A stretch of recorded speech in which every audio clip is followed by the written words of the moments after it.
Alright, good evening from Grand Forks, North Dakota. And I'm right here along the Red River Trail. And this Red River is what separates North Dakota and Minnesota. And you can see the bridge there. That's where I was previously. I had a really good dinner at the Blue Moose, just right over here. You can actually walk from there, the restaurant on the other side, and just walk right there. And that's the Minnesota side you can walk on, or you can walk on the North Dakota side. So since I've spent most of my time in North Dakota, I'm going to spend it on the North Dakota side. And so if you look towards the pillar there in the middle, you can see the rail cart, which I didn't realize before. That's just right there. I'll zoom in. Well, let's go take a walk down this rail trail. And it's kind of cool to see that it's a big trail. And then, you know, I read the sign here. It said no snowmobiles. So that means in the wintertime, because it gets so cold, you know, -40, I guess, people might do a quick little trip down there to the banks. I was going to say, we have heard that it gets down to -40 up here, and that's Fahrenheit. That is so cold. And so cars are probably impractical. You got to drive a snowmobile just because you're on top of the snow and your car spins out, all that fun stuff. And so I can see these trails being used kind of like in West Yellowstone. But let's take a look here. Oh wow, yeah, look at that.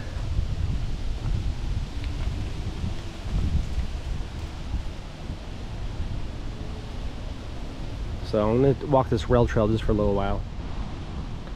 Alright, back on the trail here. So if you know where I am, to those North Dakotians, I just parked over there. Big parking lot. But you can park.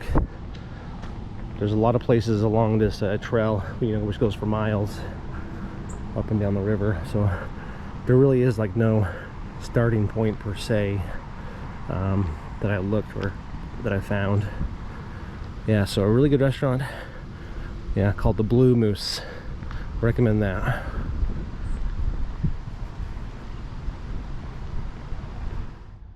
And who doesn't like a good bridge? Looking at a cool engineering feat, you know, the architecture. I like how it's open. Korea was kind of that way. So was Canada, actually. They had a bunch of open bridges like that. One, because I'm sure the wind. But yeah, that's pretty cool. Yeah, so that river comes from Lake Winnipeg up in Canada and comes all the way down. And that's what divides the border of North Dakota and Minnesota. Yeah, this evening's sunset is just perfect. This lighting, it's amazing. And it's not too crowded. I've only passed a couple and their little baby. And that's it. No one else.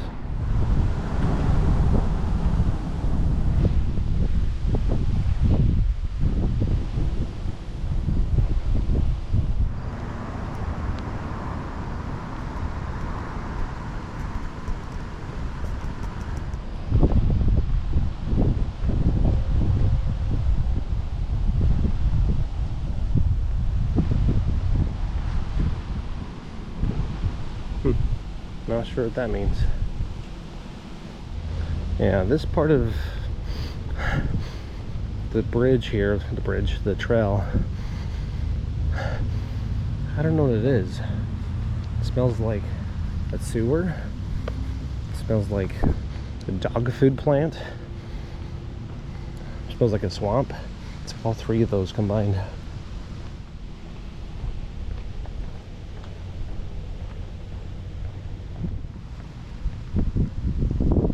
Yeah, if you had an e-bike, this would be an awesome trail.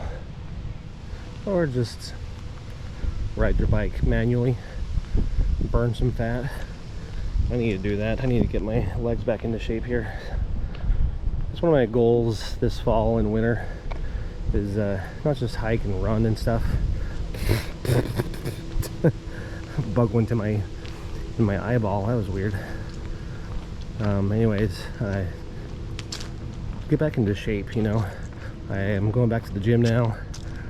I've only been 1 day. I need to work on my upper body and get some good rowing in, work up my arms and get my legs stronger too, because we postponed, Sarah and I have postponed our full marathon when it was going to be this month. I think even like last Saturday would have been it. But yeah, we're thinking of next year now. We just need more training. But I think this is a good turnaround point. I need to stop here. We're running out of time. But pretty cool path so far. Sorry, I'm only showing just a small section of it. Maybe half a mile, but oh well, another time. Yeah, so going back to what I said earlier, you know, this winter, or I guess fall and winter coming up, you know, I'd like to maybe lose like maybe 10 pounds, not a ton, just a little bit, but also gain some muscle, you know, regain my arm strength. Like, they're okay. Muscles are decently, you know, decently okay, but I need to, yeah, I'm losing my strength, you know. I'm turning 39, or turning 39, I'm turning 40 in December. It's when my birthday is. And, you know, rather than focus on performance, you know, like in your 20s and 30s, I need to focus on injury prevention.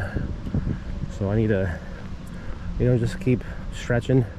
And when I cut out the gym from last year, just because we moved into a, you know, new house, all those things, super busy with work and traveling, all those things, you know, I didn't feel like paying for a gym membership. Anyways, my muscle density has gone quite a bit down. I'm not as strong as I used to be, and so that's kind of concerning, but that's one of my goals. Hopefully you guys have some similar goals too, to just stay active, you know, see new things, lose a pound here or there maybe, or maybe not, maybe just to gain more muscle or strength or something, you know, try a new sport. But, you know, with diabetes and all, type 1, you know, I need to stay on top of that. I mean, I am on top of that, but I need to make sure my health is almost the #1 priority, you know, besides, you know, my wife and family and the 2 kids and stuff. I need to take care of myself as well. You know, I'm not too stressed of a person, or too stressful. I don't know the word. I don't get stressed out easy. I'm pretty meticulous and pretty calm, very, very, very patient, you know. But yeah, just, I don't know, I need to focus on my health more and maybe incorporate yeah, maybe some yoga, who knows, some more meditation, you know. Stretching's a big thing, and yeah, just kind of keep moving. You know, I follow my mom's example, and she's 74, almost 75, and so is my dad, and they're still like in great shape. And that's because, you know, credit is where it's due. 1, because of their genetics, but 2, just because they're active. You know, they don't just watch TV and I don't know, play on their phones all day. I mean, they do a little of that, of course. I mean, they are in their 70s, but at the same time, though, like, they're still out exploring. They're involved, go to concerts and all those things, and that inspires me to do the same, you know. And I'm grateful to have married an awesome lady, awesome woman, you know, Sarah, who keeps me active, and she's in the same wavelength as me. You know, try new things. Let's go over here. We can do long canyoneering adventures for 18 hours. That was a long day. You know, we can, yeah. Anyways, enough about me, but those are kind of my short-term goals, is to get back in shape, lose about 10 pounds, and to or like body fat rather, and to gain some more muscle density. So I'm already at a pretty good weight right now. I'm at 186. Yeah, 186. And I'm only 6 feet tall. But I'd like to just become just stronger, you know, get my muscles more in toned, not have my tricep muscles, you know, jiggle, you know, for 5 seconds after, you know, when you push on them. But yeah, anyways, but yeah, this trip, I've had a week here in Grand Forks and the Fargo area and a little west of that. You know, it's yeah, a beautiful area. Yeah, I really like North Dakota. You can watch my previous video about the Japanese garden where I talk more about having lowered expectations for North Dakota, but I've been very pleasantly surprised. Well, hopefully you enjoyed this little narration as I was walking here. But yeah, you can see it's a long walk here, so good to let out some stress. You talk to your partner or person that you're with and have some good conversations, ride your bike, take your dog. Yeah, Grand Forks has it going for itself pretty good here. Anyways, that's enough from me. Take care of yourselves. I'll see you on the next video.